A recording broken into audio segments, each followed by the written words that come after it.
Good morning to all. मैं नरेंद्र सिंह अब आपके सामने पहली कविता, पहला लेशन, पहली कविता वह देश कौन सा है पढ़ाने जा रहा हूँ। और इस कविता सरल अर्थ मैं आपको बताऊंगा। अभी आप ध्यान से सुनिए और समझने का प्रयास कीजिए। वह देश कौन सा है, इसके कवि हैं रामनरेश त्रिपाठी। मैं ये कविता को पढ़ रहा हूँ, आप ध्यान से सुनिए और इस कविता को उसी प्रकार आप घर में पढ़ने का अभ्यास कीजिए।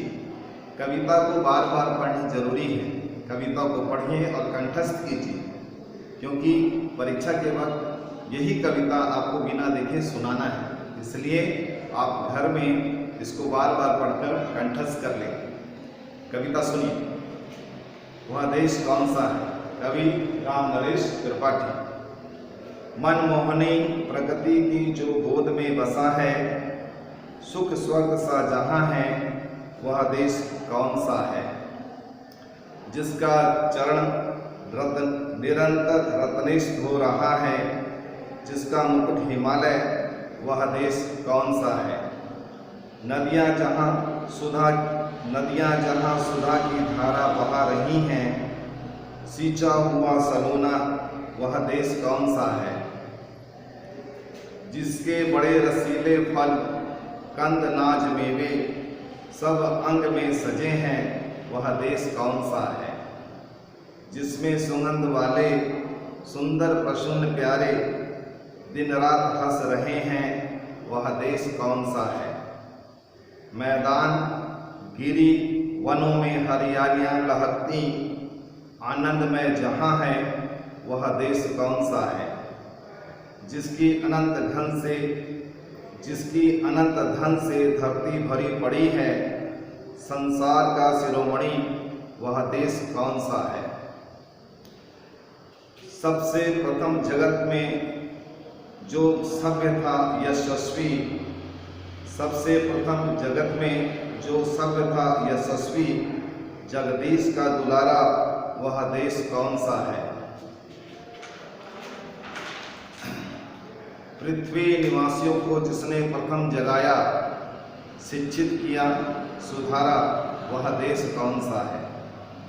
जिसमें हुए अलौकिक तत्वज्ञ ब्रह्म ज्ञानी, गौतम कपिल पतंजलि, वह देश कौन सा है।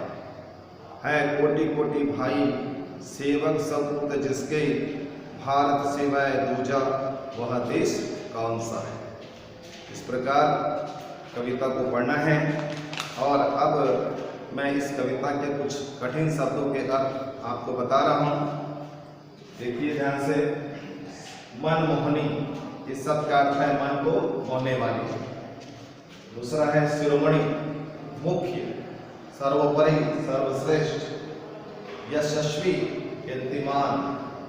तत्वज्ञ का अर्थ है तत्वों को जानने वाला। ब्रह्म ज्ञानी का अर्थ है ईश्वर को जानने वाला। इसके अलावा कुछ और भी कठिन शब्द आपकी किताब में दिए हैं, जिसे आप पढ़िए और रफ कॉपी में उसको लिखिए।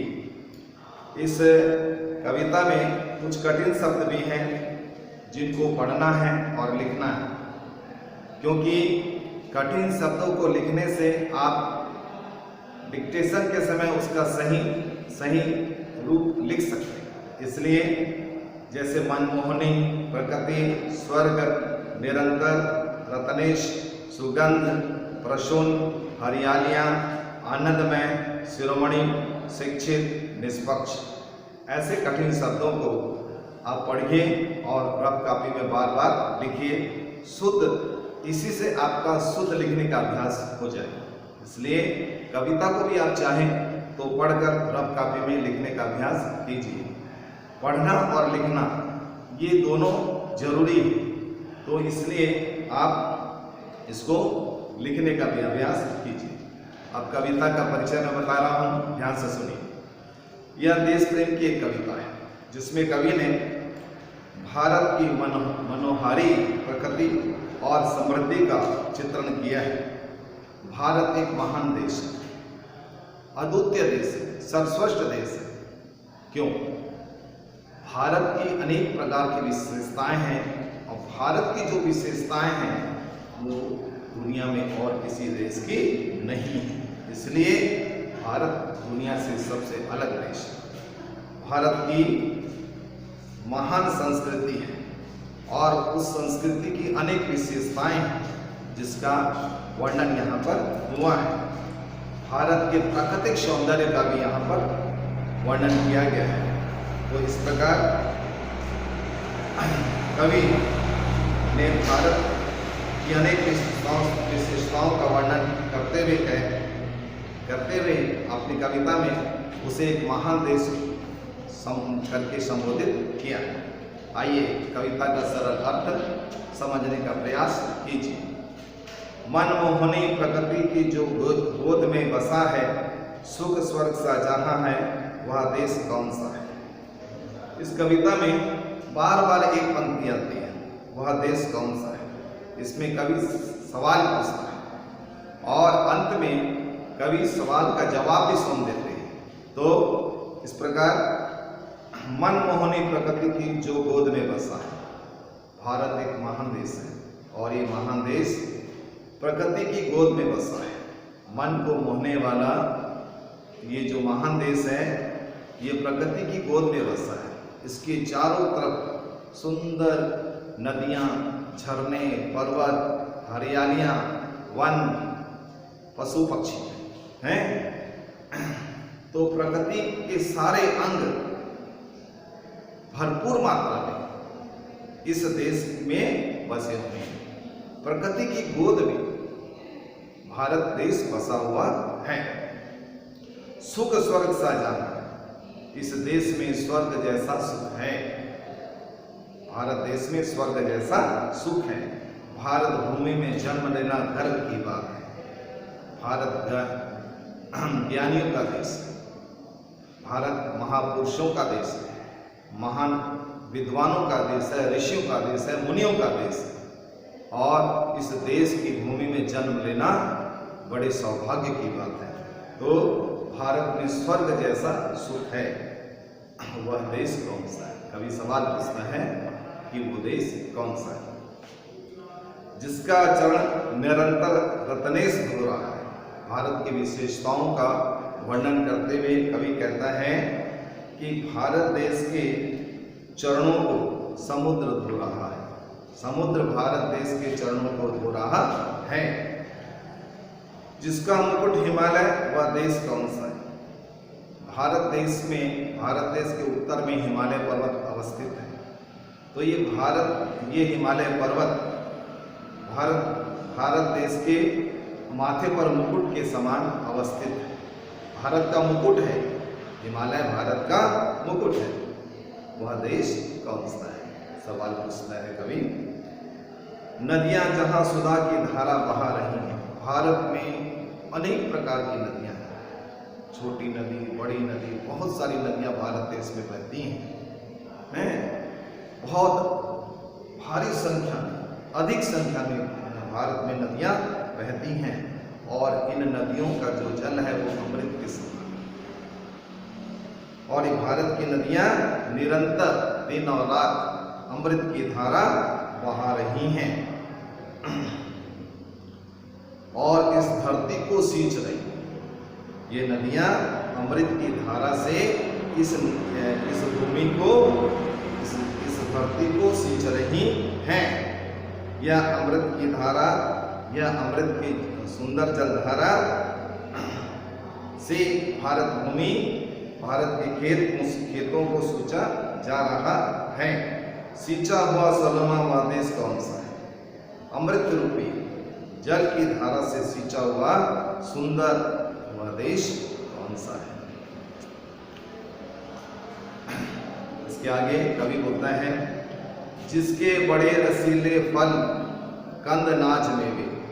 भारत देश में, भारत भूमि में बहुत बड़ी मात्रा में रसीले, रसयुक्त फल होते हैं। अनेक प्रकार के फल होते हैं। कंद मूल होते हैं, अनाज होते हैं, मेवे होते हैं। मेवा मतलब काजू, किशमिश, बादाम, अखरोट, ये सब मेवा कहलाता है। तो बहुत अधिक संख्या में ये सारी चीजें भारत की भूमि पर होती हैं, भारत की धरती पर होती हैं। भारत की धरती पर रसीले फल होते हैं, अनेक प्रकार के रसीले फल होते हैं, कंदमूल पाए जाते हैं, गद्देदार जड़ फल पाए जाते हैं, अनेक प्रकार के अनाज भरपूर मात्रा में यहाँ होते हैं, अनेक प्रकार के मेवे हैं, काजू किशमिश बादाम अखरोट हैं, किशमिश, ये भारत भूमि में होते हैं। तो ये सब प्राकृतिक जो संपदा है वो भारत की भूमि में बहुत अधिक मात्रा में होते हैं। सब अंग में सजे हैं, वह देश कौन सा है? पूरी भारत भूमि में, भारत के प्रत्येक क्षेत्र में, भूभाग में ये सारी चीजें प्राकृतिक संपदाएं बहुमूल्य मात्रा में हो रही हैं। वह देश कौन सा है? कभी फिर सवाल पूछता है, वह देश कौन सा है जहाँ पर इस प्रकार के फल, इस प्रकार के मेवे और इस प्रकार की प्राकृतिक संपदा बहुत अधिक मात्रा में प्राप्त होती है। कभी आगे कहता है, जिसमें सुगंध वाले सुंदर प्रसन्न प्यारे। भारत की इस भूमि में सुगंधित, सुंदर और सुगंधित अनेक प्रकार के फूल खिलते हैं। भारत की धरती पर सुंदर सुगंधित अनेक प्रकार के फूल खिलते हैं और ये फूल चारों तरफ अपनी महक, अपनी खुशबू बिखेर रहे हैं। दिन और रात ये खिलकर हंसते हैं, ये फूल दिन रात खिलकर हंसते हैं और भारत की खुशहाली का, भारत भूमि, भारत देश की संपन्नता का, खुशहाली का संदेश देते हैं कि भारत एक खुशहाल देश है, भारत एक समृद्ध देश है। जैसे फूल मुस्कुराते हैं, हंसते हैं, उसी प्रकार हमारा देश भी दिन और रात हंस रहा है, मुस्कुरा रहा है। मैदान गिरी वनों में हरियालियां लहकती। भारत भूमि के मैदानों में, भारत भूमि के पहाड़ों में, भारत भूमि के वनों में हरियालियां छाई हुई हैं, घने घने जंगल, बहुत अधिक मात्रा में घने घने जंगल अवस्थित हैं और इन जंगलों में पेड़ों से हरियालियां, चारों तरफ हरियाली का वातावरण बना हुआ है। और ऐसे समय में आनंद, ये हरियाली हमें आनंद देती है, तो आनंदमय वातावरण बन जाता है, आनंददायक वातावरण बन जाता है। तो ये भारत देश की ही विशेषता है, जहाँ पर वनों की हरियालियों से, पर्वतों से, मैदानों से, हरियाली का वातावरण से आनंद में खुशी प्रदान करने वाला दृश्य उत्पन्न हो जाता है। जिसकी अनंत धन से धरती भरी पड़ी। कवि बोलता है कि भारत की भूमि अनंत, अनंत मतलब जिसका अंत नहीं, अनंत धन संपत्ति से भरी हुई। भारत का भूभाग और जल भाग अनेक प्रकार की खनिज संपदा से भरा हुआ है। समुद्र में मोती, पेट्रोल है, डीजल है, बहुत प्रकार के और भी खनिज पदार्थ हैं जो जल भाग में पाए जाते हैं। भारत के भूभाग में भी, भारत की धरती के अंदर, भूभाग के अंदर अनेक प्रकार की धन संपत्तियां भरी पड़ी। संसार का शिरोमणि, शिरोमणि मतलब सर्वश्रेष्ठ, पूरे संसार का सर्वश्रेष्ठ यह देश है भारत देश। वह देश कौन सा है? सबसे प्रथम जगत में जो सभ्य था यशस्वी, भारत देश सबसे पहला सभ्य बना। भगवान की कृपा से ज्ञान की ज्योति सबसे पहले भारत में जगी और फिर उसके बाद उसने संपूर्ण संसार को प्रकाशित किया। भारत ने ज्ञान प्राप्त कर दुनिया को ज्ञान बांटा है। तो सबसे दुनिया में सबसे पहले भारत देश नहीं, भारत देश ही सब हुआ, शिक्षित हुआ है। उसके बाद यशस्वी हुआ, संसार में उसका यश फैला, जगदीश का दुलारा। इसलिए इन सभी विशेषताओं के कारण से भारत देश भगवान को, ईश्वर को भी बड़ा प्यारा लगता है। वह देश कौन सा है? कवि फिर सवाल पूछता है, भगवान को प्यारा लगने वाला देश कौन सा है? आगे की पंक्तियों में कवि जो बात कह रहा है उसको ध्यान से सुनिए। पृथ्वी निवासियों को जिसने प्रथम जगाया, संसार के सभी लोगों को ज्ञान देकर भारत देश ने जगाया। यहाँ पर कवि ने भारत के विश्व गुरु के स्वरूप को चित्रित किया है। भारत एक ऐसा देश है जिसने सबसे पहले ज्ञान प्राप्त कर संसार के सभी लोगों को शिक्षा प्रदान, ज्ञान देकर शिक्षित किया। तो पृथ्वी के संसार के सभी लोगों को ज्ञान दिया, शिक्षित किया। भारत देश ने संसार को शिक्षित किया। शिक्षित क्या? सुधारा। तो भारत देश ने ही संसार को शिक्षित किया, सभ्य किया और उन्हें सुधारा। सुधारा का तात्पर्य उन्हें जीने की कला सिखाई, किस प्रकार जीना है, किस प्रकार काम करना है, किस प्रकार का व्यवहार करना है, किस प्रकार का आचरण करना है और किस प्रकार से उन्नति करनी है, कैसा मिलजुल कर संसार में रहना है, रहने की कला क्या है, जीने की कला क्या है, यह सब भारत देश ने ही दुनिया को सबसे पहले बताया। जिसमें हुए अलौकिक तत्वज्ञ ब्रह्म ज्ञान। अलौकिक एक शब्द है जिसका अर्थ है दिव्य, दूसरा है तत्वज्ञ यानी तत्वों को जानने वाला, संसार के महत्व को जानने वाला, तत्व को जानने वाला। ब्रह्म ज्ञानी ईश्वर को जानने वाला। तो इस भारत भूमि में है दिव्य और तत्वों को जानने वाले बड़े बड़े महाज्ञानी, ऋषि पुरुष, विद्वान पुरुष, ज्ञानी पुरुष, दर्शन शास्त्री पैदा हुए हैं। यहाँ पर गौतम, कपिल, पतंजलि जैसे महान ऋषि मुनि पैदा हुए हैं। और ये कैसे लोग थे? ये गौतम, कपिल, पतंजलि ब्रह्मज्ञानी थे, तत्वज्ञ थे, अलौकिक। और इन्होंने अपने ज्ञान से पूरे संसार को शिक्षित किया। तो भारत ने ज्ञान को बांटा है। भारत ने संपूर्ण संसार में ज्ञान की ज्योति जगाई है और संसार को ज्ञान का उजाला दिया है। अंत में कवि भारत की और विशेषताओं को बताते हुए बोलता है कोटि कोटि भाई सेवक सपूत जिसके। भारत देश में करोड़ों की संख्या में आदर्श भाई रहते हैं, करोड़ों की संख्या में आदर्श सेवक रहते हैं, करोड़ों की संख्या में सपूत पुत्र रहते हैं। तो भारत के इतिहास में देखिए, लक्ष्मण और भरत जैसे निस्वार्थी आदर्श भाई हुए। भारत के इतिहास में हनुमान जैसे आदर्श सेवक पैदा हुए। भारत के इतिहास में श्री रामचंद्र जी जैसे सपूत पैदा हुए। तो भारत में ऐसे सेवक हैं, ऐसे भाई हैं और ऐसे सपूत हैं जिनसे संपूर्ण संसार को प्रेरणा मिलती है।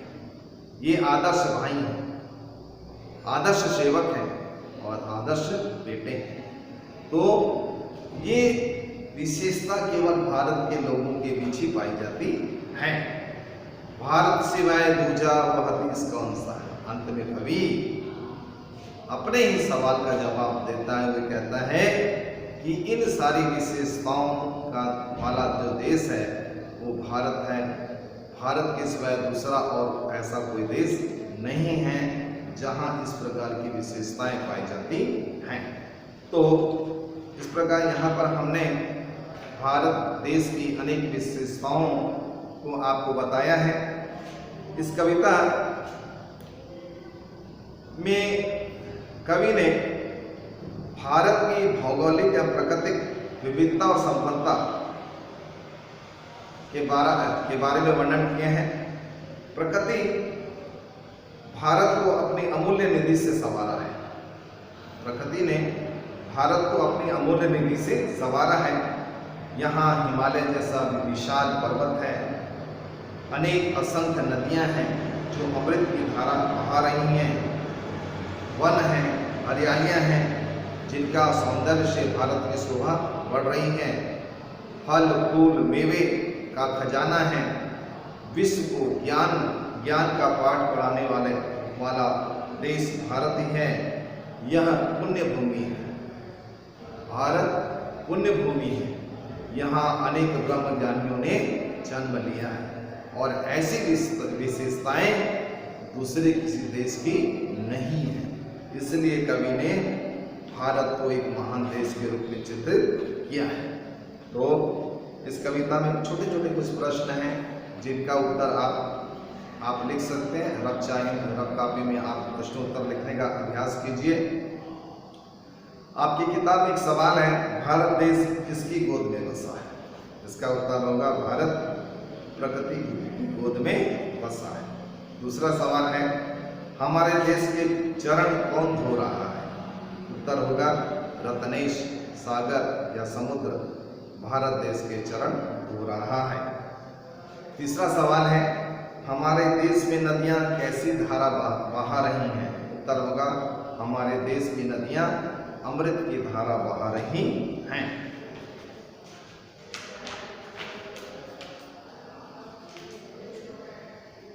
इस कविता में कवि वह देश कौन सा है इस पंक्ति को बार बार दोहराता है। कवि एक ही पंक्ति, वह देश कौन सा है, वह देश कौन सा है, इस पंक्ति को बार बार क्यों दोहराता है? इसका उत्तर हम बता रहे हैं। कवि अपनी बात पर बल देना चाहता है। कवि अपनी बात को दुनिया के सामने प्रभावशाली ढंग से बताने के लिए वजन के साथ अपनी बात को दोहराते हुए कहता है। तो अपनी बात पर बल देने के लिए अपनी बात अपनी बात पर संसार का ध्यान आकर्षित करने के लिए और भारत की विशेषताओं को बार बार कहकर वो अपने आप में संतुष्ट होना चाहता है, परंतु उसको संतुष्टि नहीं मिलती। इतना विशाल देश है और इस देश की ऐसी ऐसी खूबियां हैं, विशेषताएं हैं कि कवि कहता है और कहते ही जाता है, परंतु भारत की विशेषताएं समाप्त नहीं होती और नई नई विशेषताएं कवि के सामने जन्म लेती। तो वर्णन करते हुए, भारत की महानता का वर्णन करते हुए कवि थक जाता है, लेकिन भारत की विशेषताएं समाप्त नहीं होती। इसलिए कवि भारत की विभिन्न विशेषताओं को उल्लेख करता है और भारत को एक आदर्श देश के रूप में निरूपित करता है। श्रेष्ठता से विशिष्ट देश, श्रेष्ठ देश, शिरोमणि देश और भारत हर दृष्टि से विश्व गुरु के रूप में अपने आप को विश्व गुरु के रूप में स्थापित किया है। विश्व गुरु है। आदिकाल में जो विशेषताएं भारत की थी वो ये प्रमाणित करती हैं कि भारत विश्व गुरु है, संसार का सर्वश्रेष्ठ देश है। पूरा संसार भारत से शिक्षित हुआ है, भारत से ज्ञान प्राप्त किया है और भारत से ही वो ज्ञान लेकर प्रगति किया है। तो व्यक्ति को अपने जीवन में प्रगति करने के लिए शिक्षित होना भी जरूरी है। इस कविता के माध्यम से हमें देश प्रेम की शिक्षा मिलती है, देशभक्ति की शिक्षा मिलती है और हमें अपने देश की प्रत्येक वस्तु से, प्रत्येक जीव जंतु से, प्रत्येक चीज से प्रेम करना चाहिए और उसकी रक्षा करनी चाहिए। इस पाठ में ग्रामर के में बहुत सारे प्रश्न उत्तर दिए हैं। जो आप आता है जिसको आप बना सकते हैं बना लीजिए, लेकिन जो कुछ भी आप लिख रहे हैं बुक में तो पेंसिल से लिखिए, और रफ कॉपी में जो आप लिख रहे हैं उसको पेन से लिख सकते हैं। तो प्रश्नोत्तर जो आप बनाना चाहें बना सकते हैं। आपको जब स्कूल खोलेगा तो हम आपके बनाए हुए प्रश्नोत्तर को देखेंगे। हाँ, इसके बाद इस पुस्तक में दूसरा पाठ दिया है, आखिर कितनी जमीन। इसका मैं थोड़ा सा परिचय आपको बता देता हूँ, और नेक्स्ट क्लास में मैं आपको ये कहानी पढ़ाऊंगा। दूसरा लेसन है यहाँ पर, आखिर कितनी जमीन। इसका परिचय कुछ इस प्रकार है। ये कहानी एक विदेशी का, और इसके लेखक हैं लियो टॉल्स्टॉय। इस कहानी में जीवन में संतोष का बड़ा महत्व है, बड़ा अर्थ है। ये बात कहानी के माध्यम से बताई गई है। संतोष से बड़ा कोई सुख नहीं होगा।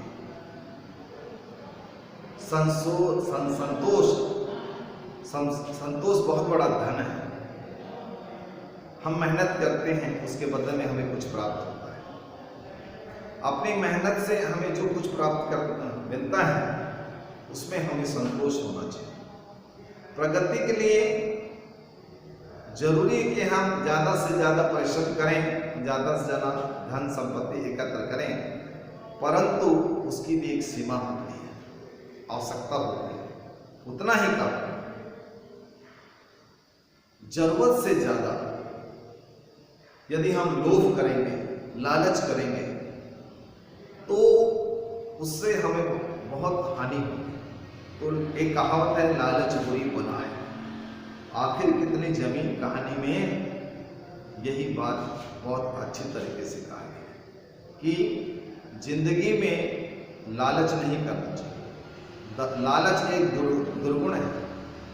लालचवश होकर हम अपने कर्तव्यों को भूल जाते हैं, रिश्ते नातों को तोड़ देते हैं। लालचवश होकर हम अनेक प्रकार के अपराध कर लेते हैं, अनेक प्रकार के षड्यंत्र कर लेते हैं, अनेक प्रकार के अमानवीय काम कर लेते हैं। लालच का अंत नहीं है। लालची व्यक्ति जो होता है वह हर चीज में अपना स्वार्थ देखता है, स्वार्थी बन जाता है, और संसार का हर आदमी उसको अपना दुश्मन नजर आता है। वह संसार को उल्लू बनाने का प्रयास करता है। वो आत्म केंद्रित हो जाता है। सारे मानवीय गुण उसके अंदर समाप्त हो जाते हैं। केवल अधिक से अधिक धन दौलत और जमीन जायदाद एकत्र करने का भाव ही उसके अंदर जागता रहता है, और वो दिन रात इसके लिए परिश्रम करता है, इसके लिए परिश्रम। तो हम जिंदगी में जो धन संपत्ति जमीन जायदाद एकत्र करते हैं, क्या अंतकाल में वो चीज हमारे साथ जाती है? नहीं। संसार में सब छूट जाएगा। संसार अंतकाल में सब कुछ यहीं रह जाएगा। कुछ साथ लेकर दुनिया में कोई नहीं गया है, ना कोई जाएगा। इसलिए लालच नहीं करना चाहिए। जरूरत से ज्यादा धन संपत्ति को एकत्र नहीं करना चाहिए। हम संसार में देखते हैं बहुत सारी चीजें बेची और खरीदी जाती है। जैसे हम कपड़ा खरीदते हैं मीटर के हिसाब से, 50 रुपया मीटर, 100 रुपया मीटर, कपड़े को मीटर के हिसाब से खरीदते हैं। दूध को हम लीटर के हिसाब से खरीदते हैं, 40 रुपये लीटर। आलू प्याज शक्कर को हम किलो के हिसाब से खरीदते हैं, 40 रुपये किलो, 50 रुपये किलो। जमीन को हम एकड़ के हिसाब से खरीदते हैं, 1000 एकड़, 10,000 एकड़, ऐसा है।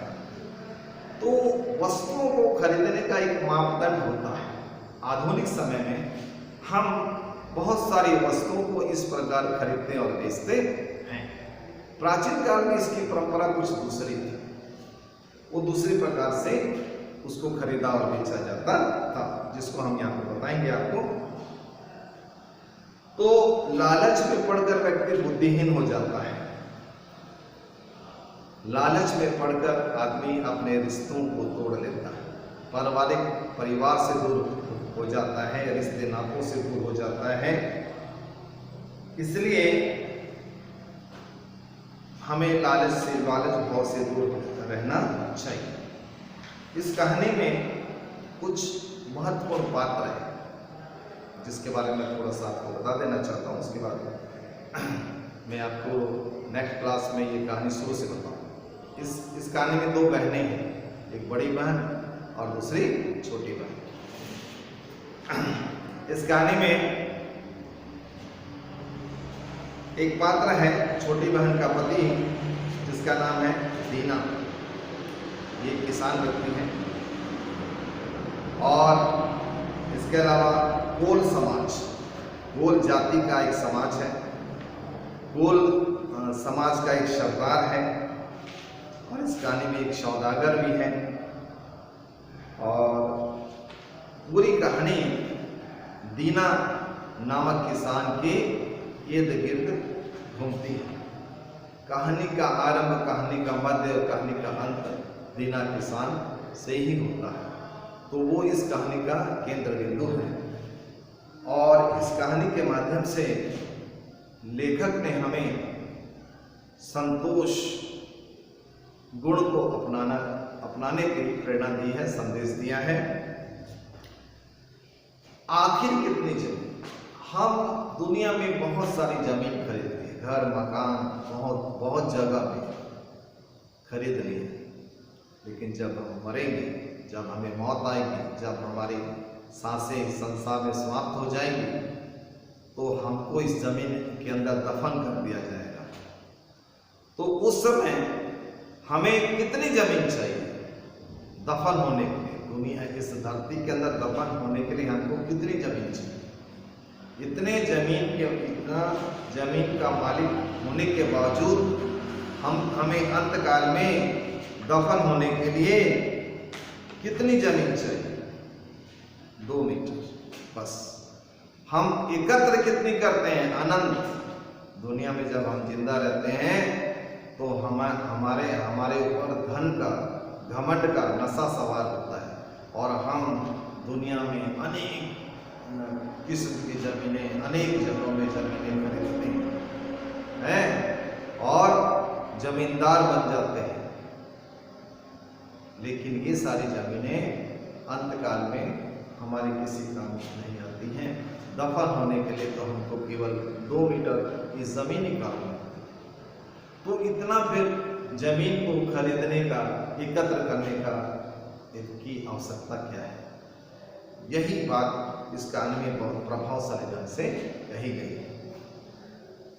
हमें जीवन में ईर्ष्या नहीं करनी चाहिए। दूसरों की उन्नति देकर हमको जलना नहीं चाहिए। कोई व्यक्ति धनी है, कोई व्यक्ति सुखी है, कोई व्यक्ति ज्यादा संपन्न है, तो हमें उसके सुख को देखकर जलना नहीं चाहिए। ईर्ष्या भाव हमारे अंदर नहीं होनी चाहिए। हमें जीवन में परिश्रम करना चाहिए,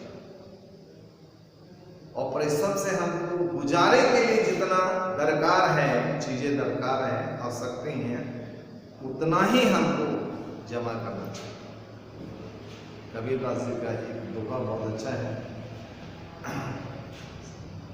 साईं इतना दीजिए जाने को तुम समाए, मैं भी भूखा ना रहूं साधु नाम का। भगवान हमें इतनी संपत्ति दे, इतना धन दे, इतनी दौलत दे, इतना जमीन दे कि हमारा गुजारा आराम से हो जाए। गुजारे में हमें किसी प्रकार की तकलीफ ना हो। और ऐसे वक्त पर कोई अतिथि भी मेरे घर आए तो मैं उसकी अच्छी तरह से उसका अतिथि सत्कार कर सकूं, इतना मुझे धन दे। कोई द्वार में आया हुआ साधु संत मेरे द्वार से भूखा न जाए, मैं उसकी अच्छी तरह से सेवा कर सकूं, मुझे इतना धन। मतलब जीने के लिए, संसार में रहने के लिए, संसार में व्यवहार के लिए जितनी दरकार है, जितने धन दौलत संपत्ति की दरकार है, हमें उतनी ही जमा करनी चाहिए, उससे ज्यादा नहीं करनी चाहिए। तो इस प्रकार कहानी कितनी जमीन हम नेक्स्ट क्लास में आपको शुरू से लेकर अंत तक बताएंगे। आज हमने आपको इस कहानी का परिचय बता दिया है। इस कहानी को आप पढ़िए, पढ़कर तैयार रहिए। आप कहानी को ध्यानपूर्वक सुनिए और उसके बाद क्या समझे आप हमको बताइए। प्रश्नोत्तर को भी देखिए, किताब पढ़िए। हिंदी किताब में जो लेसन दिए हैं, कविता दी हैं, उसको आपको पढ़ना है। सबसे पहले रीडिंग करना है। आपको हिंदी पढ़ना आना चाहिए, उसके बाद आपको लिखना आना चाहिए। तो पढ़ने के लिए जरूरी है कि हम किताब खोलें, बैठे पढ़ें, तब तो पढ़ना आएगा। और यदि हम नहीं पढ़ पा रहे हैं तो हम सीखें, गुरु से सीखें, अपने परिवार से हेल्प लें, अपने मित्रों से हेल्प लें, तब तो हम सीखेंगे। और लिखना है तो किताब से देख कर लिखिए। पैराग्राफ लिखिए, 5 लाइन 6 लाइन हर दिन लिखिए। लिखने का अभ्यास होने से आप शुद्ध लिखेंगे। तो शुद्ध पढ़ना है, शुद्ध लिखना है, इसके लिए जरूरी है अभ्यास करना। प्रतिदिन के अभ्यास से आप शुद्ध पढ़ना सीख सकते हैं, शुद्ध लिखना सीख सकते हैं। ठीक है, आज बस इतना ही। शेष अगली क्लास में। आप खुश रहें, सुरक्षित रहें। धन्यवाद। Okay, bye.